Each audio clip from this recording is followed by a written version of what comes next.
Hello family, সবাই তোমরা কেমন আছো? আশা করছি তোমরা সবাই ভালো আছো। আমার আর একটা নতুন ভিডিওতে তোমাদের অনেক অনেক ওয়েলকাম।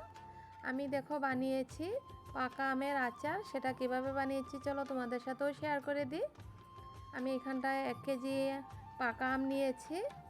এগুলো ভালো করে পরিষ্কার করে ধুয়ে আমি ছুলে নেব, আর হাত দিয়ে আমি চটকে নেব আমগুলো।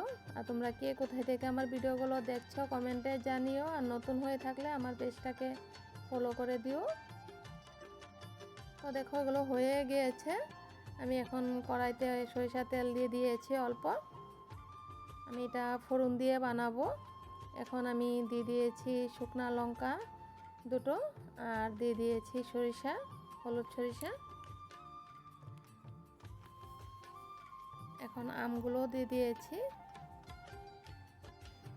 তো তোমরা কে কে পাকা আমের আচার ভালোবাসো কমেন্টে জানিও। আমার তো ভীষণই প্রিয়, আর আমি আচার, যে কোনো আচারই ভীষণ ভালোবাসি। আমি আচার প্রেমী বলতে পারো তোমরা। আমার ভিডিওতে দেখো আমি অনেক ধরনের আচার বানিয়ে থাকি। তো দেখো এখানটায় এখন আমি পরিমাণ মতো নুন দিয়ে দিয়েছি।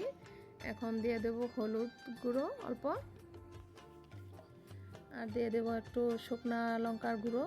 এটা অল্প ঝাল ঝাল, একটু টক টক মিষ্টি মিষ্টি বানাবো আমি, তার জন্য শুকনো লঙ্কার গুঁড়োটা অল্প দিয়েছি।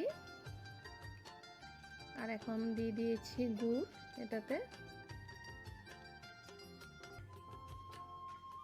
আমি এটাতে চিনি দিয়ে বানাবো না, গুড় দিয়েই বানিয়েছি। তোমরা চাইলে চিনি দিয়েও বানাতে পারো। তো দেখো গুড়টা মেল্ট হয়ে গিয়েছে আর আচারটাও হয়ে গিয়েছে। আমি এটাতে এখন দিয়ে দেব সবগুলো এক এক করে। অল্প দিয়ে দিয়েছি চাট মশলা, একটু বিট নুন দেব। এগুলো নামানোর আখ্যানটাই দেবে তোমরা। আমি এখন এটা হয়ে গিয়েছে, নামাবো তার জন্য দিচ্ছি। এখন দিয়ে দিয়েছি অল্প আমচুর পাউডার,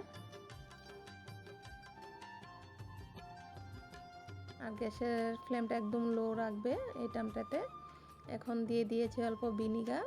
ভিনিগারটা দিলে আচারটা অনেক দিন থেকে যাবে, কিন্তু আমার ঘরে থাকবে না, 1 সপ্তাহতেই শেষ হয়ে যাবে। আর এই মশলাটা আমি সবসময় ঘরে বানিয়ে রাখার জন্য এই মশলাটা দিয়েছি। আমার ভিডিওতে তোমরা চেক করে দেখতে পারো আমি কি কি দিয়েছি। আরও আচারের রেসিপি আছে আমার পেজে।